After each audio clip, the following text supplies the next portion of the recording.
Why are some real estate investors really successful and others fall flat on their face and don't make a single penny? I think that it really comes down to proper planning and proper education of the process. I've been thinking about this a lot lately and I wanted to share this with you, so tell me what you're thinking about it in the comment section below and share your experiences with us where you are right now. So the information that I'm going to provide today is going to actually go over the different things that someone should think about before buying an investment property. Let's make sure that if you're going to get into real estate investing that you're massively successful. My name is Andrew Finney, your real estate geek. If you need help finding a top agent where you live, or if you simply want to drop me a line to say hello, my contact info is below. If you're new here, please go ahead and subscribe to this channel now and like this video. If you want to be notified of the next episode, please tap the bell icon. Thank you. Okay team, let's take a closer look at it. In specific, there's 10 things that we can really break this down with. So let's lead in with the first one. Are you ready to invest in real estate? I mean, it sounds like it's a misnomer. You clicked on this video to learn more about investing in real estate and what you should be considering, but it really is the foundational question is, are you ready? And when we ask, are you ready? What I'm specifically referring to here is your financial house in order. Are your personal financials in order? Before you can invest in real estate, you need to have a plan and you need to have a budget and you need to have cash. I know you've likely heard a lot of people pander out there, and that's exactly what they're doing, by the way, is just pandering. Oh, get into real estate investing with no money out of your pocket or little money out of your pocket, right? Well, here's the deal. Investing in real estate is not a get-rich scheme. Let me say it again. Shocker.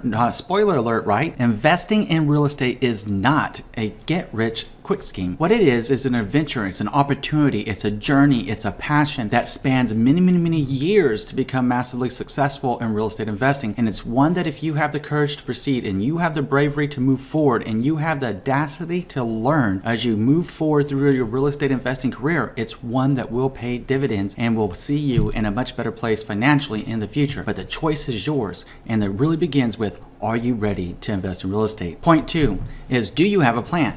It sounds like a misnomer again, right? So do you have a plan? You know, proper planning prevents piss poor performance, right? So if you fail to plan, you plan to fail.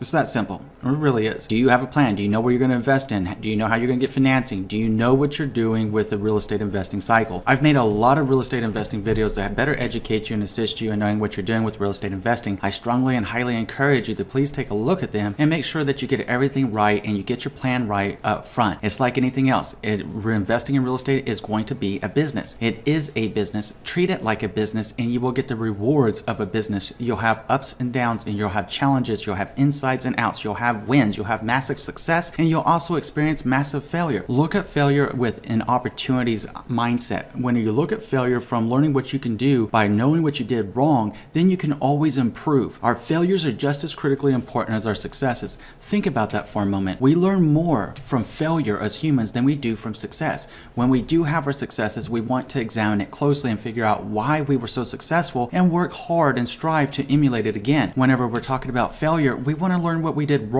so we don't repeat the same mistake again. That's what makes us different whenever we're looking at getting into real estate investing. You have an entrepreneurial mindset. Grow, embrace yourself, and embrace your passion so that you can be successful and begin by writing a business plan. Again, I've made videos about how to write a business plan. Go ahead and check it out and make sure that you're writing yours today so you can be successful in your real estate investing career. The third point is knowing what kind of property is best for you. There are so many different ways to get into real estate investing. There's so many different things that you can buy. We're talking about residential, but there's also commercial property, office space, land, industrial space. There are so many different ways to get involved in real estate investing, and not all of them include you actually being the active investor. You could be a passive investor if you do, and if you are in the position of having a lot of money, you can actually finance would-be investors if that was your choice and earn a passive income, obviously by charging an interest rate on the money and also perhaps a percentage of the profit whenever that property is either flipped, sold, or maybe a part of the rent. Maybe it gets built in so that you get paid from that too, and an accruing dividend, right? It's another thing to think about. There are so many different ways to get involved, from fix and flip to buy and hold to strategies that involve land speculation. It's important to put this into your business plan and know what you're doing and what kind of niches and strategies you wish to pursue. If you are thinking about residential property, there's a few things that you want to consider. Number one is consider buying well-maintained homes. A well-maintained home is going to be a lot easier for you to go ahead and get somebody in there to rent the property and pay you immediately immediately because it's already well maintained. It's going to be less headache, it's going to be less drama because you don't have to go through the fix and flip process of that property. It's something to think about and it's something to consider depending on what your strategy is. Even if you're looking to fix and flip, if you find a home that's been well maintained, it's going to cost you less at the end of the day. You can go in and simply renovate and update the property, whereas you don't have to worry about the plumbing, the electrical, and maybe major systems like HVAC systems that need to be replaced. Focusing on a well-maintained property will assist you whether you're looking at buy, a hold, and also fix and flip. The second thing is avoid expensive, fancy homes. I know it can be enticing. Oh, I own like a portfolio of $1 million homes. Well, if you really break that down on your cap rate, which is just short for capitalization rate, and you really start looking at your cash on cash return of these expensive properties, how much by percentage terms are you really earning? You'll find most often that the amount of rent that you can accrue from one of those type of properties is disproportionate to a lower price property that you can earn more money on a percentage basis. Sure, renting it out for $15,000 a month may sound great. Let's say that $15,000 is like a 4% return for that property. Well, that's not a lot, and it's not going to be doing that good. But if you had a property that maybe cost $250,000, maybe $400,000, right? And you bought that property and maybe that return is that 8% or 10% or greater, which property is a better investment?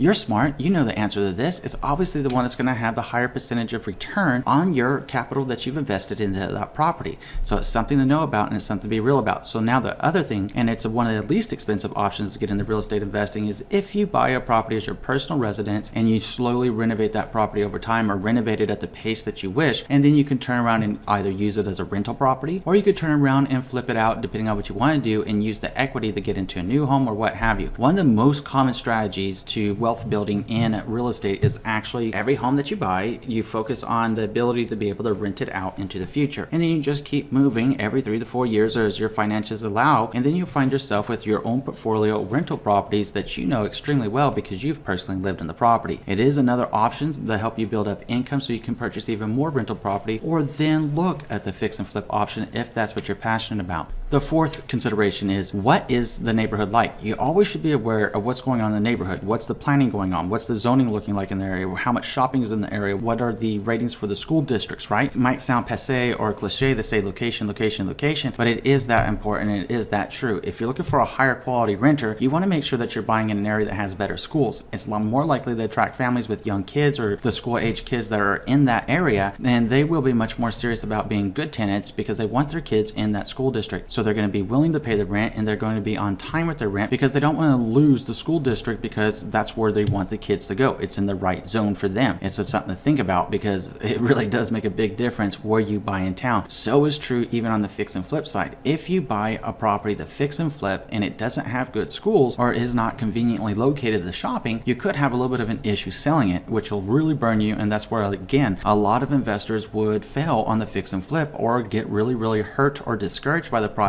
if they can't sell it or they take a loss because they weren't thinking about the location.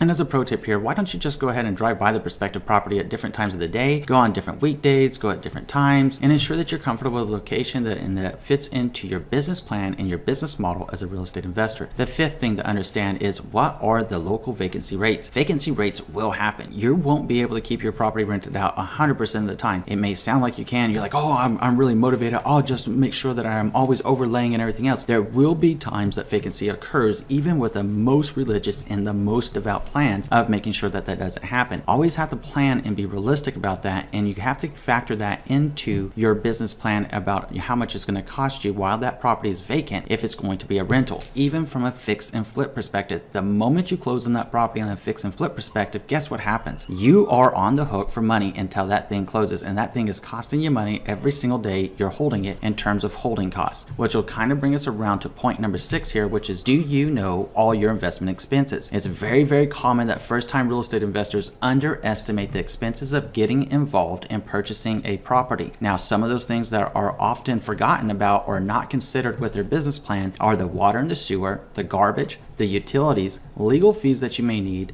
accounting, evictions, and how much an eviction actually costs to process. It sounds easy, oh, I'll just kick them out. Well, you need to understand tenant rights and Fair Housing Act to make sure that you're in compliance. Otherwise, you can find yourself with a lawsuit. That's not cool. So you need to know what the price of evictions are are and how that process works. The vacancies, by not planning for the vacancies correctly. Office supplies, this is a business and you will have office supplies, documents, paper, ink that you need to get signed to have your rental contracts, fix and flip contracts, hiring contractors, what have you, and keeping a ledger of all the financials, right? Going back into the accounting side of that. Fuel, you're going to be driving around. And I just suggested to you a few minutes ago to drive the property at several times over the course of a day and check it out and make sure you're comfortable with it. That takes fuel. It also takes wear and tear on your vehicle. Something to think about. The next one is scheduled maintenance of the property. It's no big secret that every property needs to be maintained. There's things that you should do seasonally to each property to make sure that it's well maintained. Ensuring that your property is well maintained will ensure that you can avoid the headaches of massively expensive major things going out. It's always cheaper to maintain it than it is to fix something major when it happens. And then, of course, capital improvements. Let's say you do want to do some renovations and some upgrades on that property. Are you making the right allocations and being realistic with yourself on with the capital improvements? A good rule of thumb to use when determining how much you should plan on spending for expenses is known as a 50% rule. The 50% rule essentially breaks down and states that on average and over time, that expenses on a property will equal 50% of the income earned by that property. So if the property rents for like $2,000 a month, then you can assume $1,000 a month in expenses before you pay the mortgage payment. And notice that I said before you pay the mortgage payment. And it's time to understand how real estate investing really works so you can get yourself a great game plan and great business plan going forward. It's massively rewarding if you do this right. So the seventh thing is, how will you finance your property? You might be a cash investor. If you're a cash investor, okay, you don't got to worry about financing. But more than likely, if you're looking at getting into real estate investing for the first time, you're going to be getting financing. When you're getting financing, you need to know how you're going to get financing and what kind of loan products are available for it. That's why it goes back to point 3 that one of the least expensive options of getting into real estate investing is by purchasing your own home, renovating it, and then renting it out later, or selling it if you want to do a fix and flip strategy going forward. But if you're going to get involved with that, it's one of the easiest ways to do it because home loans for an owner-occupier are a lot less expensive to get, the interest rates are better, and the down payment amounts are a lot less than if you're buying investment property. It's up to you what you choose to do here. Now, if you already have your personal home in order and you don't want to sell the property and you don't want to rent it because you obviously we're gonna have a roof over our head, right? And you want to just go out and explore your options with a local loan officer about the investment products they have, ask them how it works, ask them what the down payment amounts are, ask them what the interest rates are, make sure that you're planning out the financing side of this correctly. Also be realistic with yourself that if you're going to do the fix and flip thing, then you make sure that you understand how many months you're probably going to actually be holding this property, how long it's going to take to sell it, and your cost to sell the property after the cost of the renovation. If you're looking at renting out the property, how does that factor into your total capitalization rate on your monthly cash on cash return? So just be aware of the term and interest was really what it comes down to with financing, and get paired up with a great local loan officer and make them part of your real estate success team. Number 8, should you manage the property yourself or hire somebody? Well, that depends on how much time you have. If you're looking to self-manage, then how much time do you realistically have over the course of a day with your work schedule and your life to self-manage a property? Are you going to be running over there every time that something needs to be fixed? Are you going to be checking out the property all the time, collecting the rents, making sure everything is there, and making sure that the property is in good working order? Or would it be smarter to pay a property manager 10% of the monthly rental amount so that they can manage everything for you, procure the tenant for you, make sure that everything stays in great working order, and keep you abreast of what's going on and collect the rent for you? It's up to you which option you decide. If you're a first-time investor, it's probably best to hire a property manager to help you with that. It's up to you and how it fits into your business plan. Something to think about, something to consider. Number 9, can you be your own bookkeeper? If you can be your own bookkeeper, this is really going to help out, right? All the great benefits of real estate investing has going for it. Easy paperwork is not one of them. You got to be an excellent bookkeeper. So the question really becomes, are you confident in your bookkeeping skills, or would it be best to hire an accountant or professional to do this for you? Only you can decide that. You know where your strengths are and where your weaknesses are. Be realistic with yourself, hone in and double down on your strengths, know where your weaknesses are and account for them. Put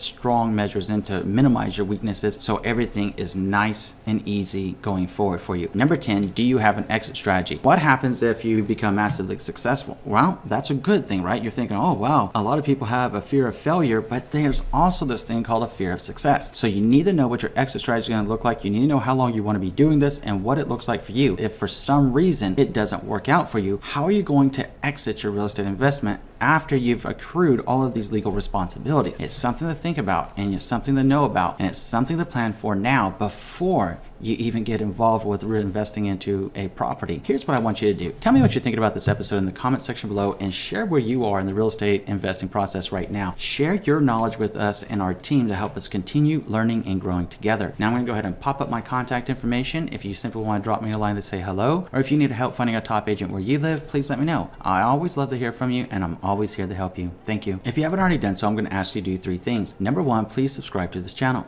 Number 2, please like this video. And number 3, please share this video around with someone you know is going to be able to help, because somebody just like you, and I'm sure you can think of one right now, is looking at getting involved in real estate investing, and they may be wondering what are the next best steps and what should they be aware of before they put their money on the line. Please share it with them. Thank you. And between now and next time, I'm wishing you and yours a lifetime full of love, wealth, abundance, and happiness. Thank you for watching today, team, and enjoy an amazing day.